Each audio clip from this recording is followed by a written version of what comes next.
Attitude, électro R&B, c'est priorité au local, en Haute-Marne et dans le sud de la Marne. L'attitude, plus proche de vous, à Saint-Dizier et Vitry-le-François, sur 107.9, mais aussi partout, en digital, sur l'appli Latitude et les enceintes connectées. Latitude. Du 27 avril au 27 mai, Fromage Essence vous propose de déguster leur nouvelle gamme dédiée au terroir italien. Épicerie, charcuterie, fromage et antipasti seront à l'honneur. Fromage Essence, 7 route de Bar-le-Duc à Bettencourt-la-Ferrée, ouvert du lundi au samedi de 9h à 19h. Samedi 28 et dimanche 29 mai, l'école intercommunale de musique s'invite à Brion-en-Barrois pour son festival de musique actuelle. Mets du son! Au programme de ces 2 jours, du rock, de l'afro-pop, mais aussi du funk disco, avec la présence des élèves de l'école de musique et la participation des établissements scolaires du territoire. Festival gratuit, buvette et restauration sur place.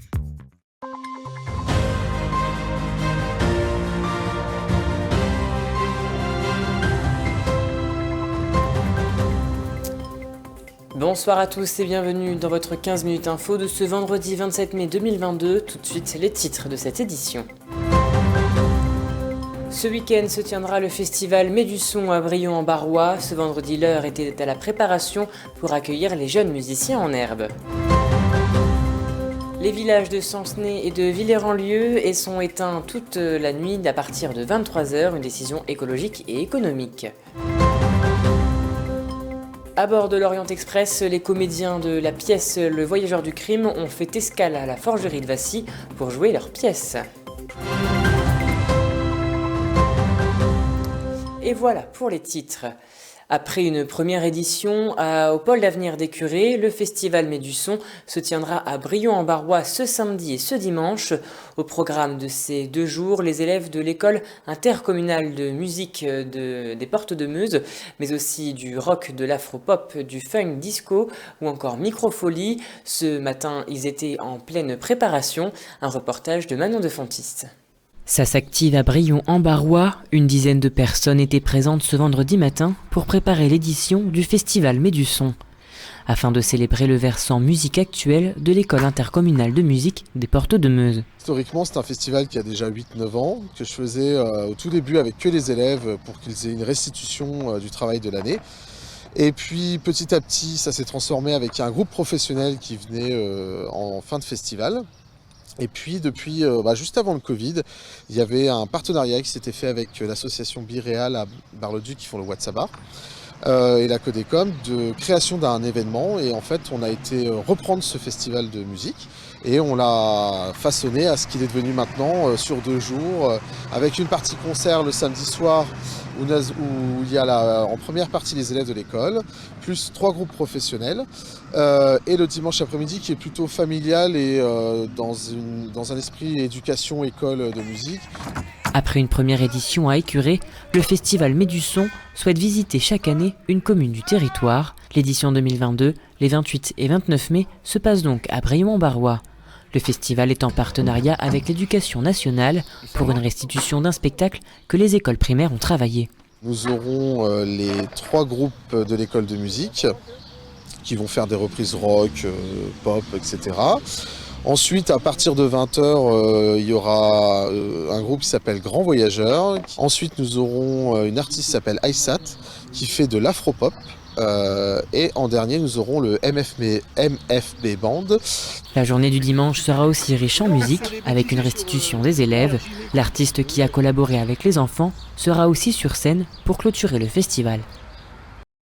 L'actualité de ce vendredi, c'est aussi ce tragique accident survenu sur la RN 67 entre un poids lourd et un motard à hauteur de Breuil-sur-Marne. Le poids lourd en provenance de Chaumont et la moto arrivant de Saint-Dizier sont entrés en collision. Selon les premiers éléments de l'enquête, l'accident serait produit suite à une tentative de dépassement de la moto. En face, un camion transportant des bouteilles d'eau arrivé au même moment et en apercevant la moto a tenté de l'éviter en donnant un coup de volant. La manœuvre aura été infructueuse puisque le motard motard a tout de même percuté le côté droit du poids lourd. Malgré l'effort des pompiers sur place, le motard, né en 1977, est décédé sur le coup. Le conducteur du camion, lui, a été transporté au centre hospitalier de Saint-Dizier avec quelques blessures légères. Un article complet est à retrouver sur puissancetélévision.fr. Toute autre chose à présent, de plus en plus de communes sont plongées dans le noir dès 23 heures. En effet, certaines municipalités exigent l'extinction de l'éclairage public une bonne partie de la nuit. C'est le cas à Chancenay et à Villers-en-Lieu en Haute-Marne. Et les raisons sont multiples, à la fois écologiques mais aussi économiques. Des explications de Julien Voirin. À 23 heures du côté de Villers-en-Lieu, l'éclairage s'éteint. Le maire a décidé il y a quelques semaines de suivre le même chemin que le village de Chancenay, c'est-à-dire éteindre les lumières partout dans le village. L'écologie mais aussi le souhait de réaliser des économies sont autant de réponses apportées par le maire du village afin de justifier son choix. Nous, ça fait longtemps qu'on y réfléchit d'éteindre l'éclairage.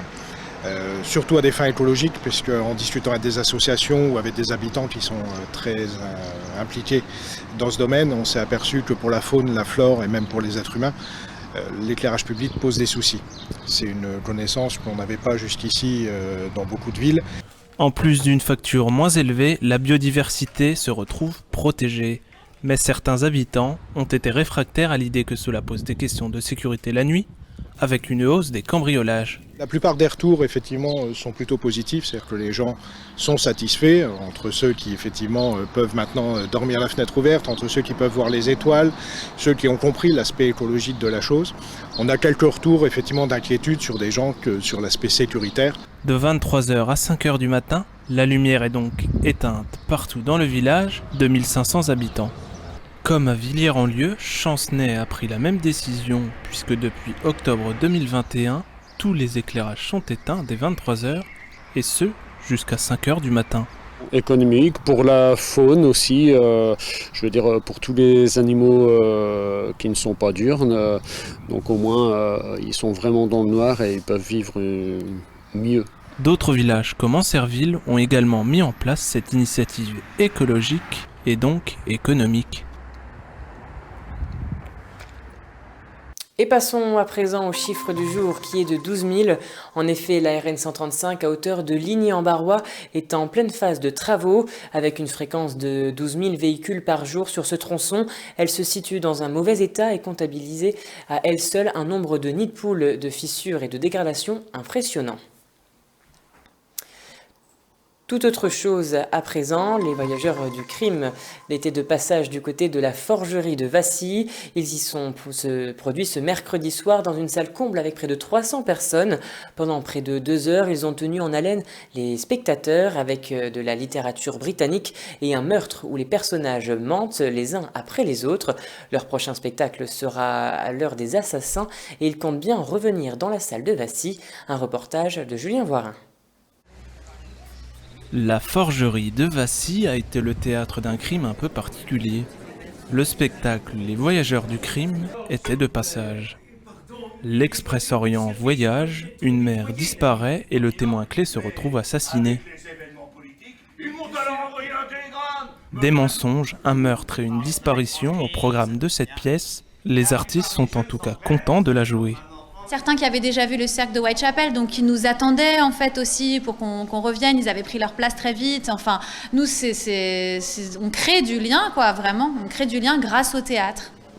C'est la 130e fois qu'il joue ce spectacle. Arthur Conan Doyle, Bram Stoker, George Bernard Shaw, des noms d'écrivains britanniques qui vous disent peut-être quelque chose.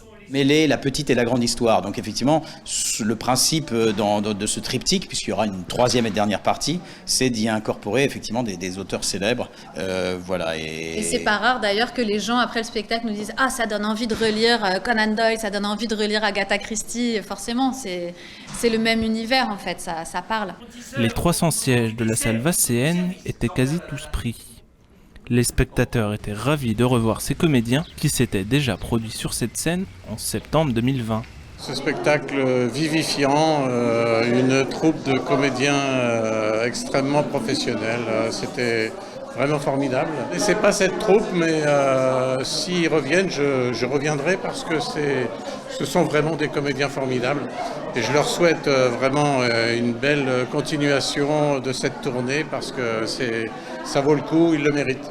J'ai aimé parce que j'aime bien tous ces auteurs, que ce soit Bram Stoker, que ce soit Sir Arthur Conan Doyle, que ce soit surtout Georges Bernard Shaw. J'attends le prochain et puis j'espère qu'ils continueront. Ça ne s'arrêtera pas en si bon chemin. C'est important. Stéphanie Bassibet et Ludovic Laroche vous donnent rendez-vous à Vassy en 2023 ou en 2024 pour leur prochain spectacle intitulé L'heure des assassins.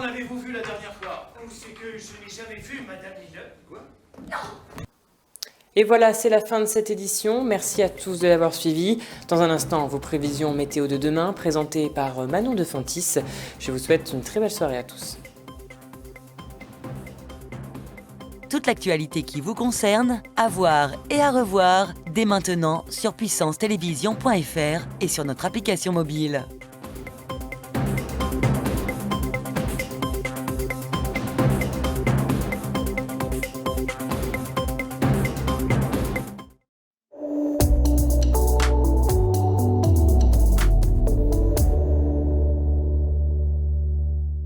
Bonsoir à toutes et à tous. Demain, le soleil dominera sur la partie sud du pays. Le nord et l'est de la France seront quant à eux partiellement sous les nuages. Côté Mercure, comptez 6 degrés de minimal à Metz et 22 degrés de maximal à Bastia. L'après-midi, il fera 20 degrés à Paris et 21 degrés à Rennes et Dijon. Du côté de notre région, le ciel sera partiellement couvert. Les températures seront plutôt fraîches. Demain matin, on attend 5 degrés à Vitry-le-François et Commercy. L'après-midi, il fera 18 degrés à Chaumont et Saint-Dizier. Demain, samedi 28 mai, nous fêterons les Germains. Je vous souhaite une excellente soirée sur Puissance Télévision.